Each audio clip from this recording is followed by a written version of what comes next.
til at tro, jamen, så er der en god chance for, at vi lige om lidt står med en bronzemedalje.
Dommeren skal lige sikre sig, at alle krigere nu også er gået tilbage til deres egen banehalvdel og ikke er stedet over på modstanderholdet.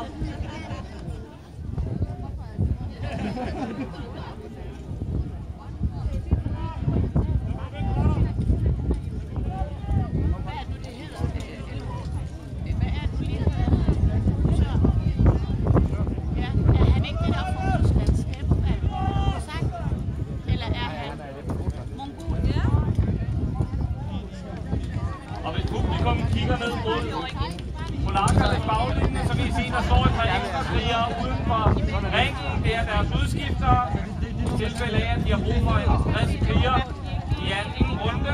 Hvis I kigger ned på den danske baglinje, så er der ikke rigtig nogen.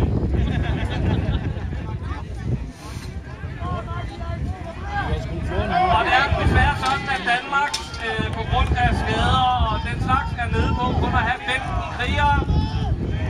Og i god sportsåndsstil, så vælger polakkerne at trække en mand ud af kampen, så de ikke kan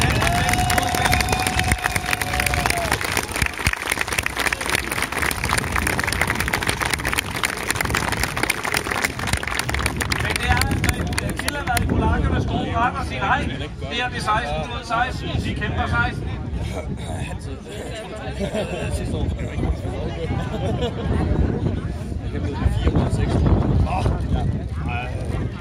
Nej, 4 mod. Jeg var 3 tilbage til sidst. 3 mod 5?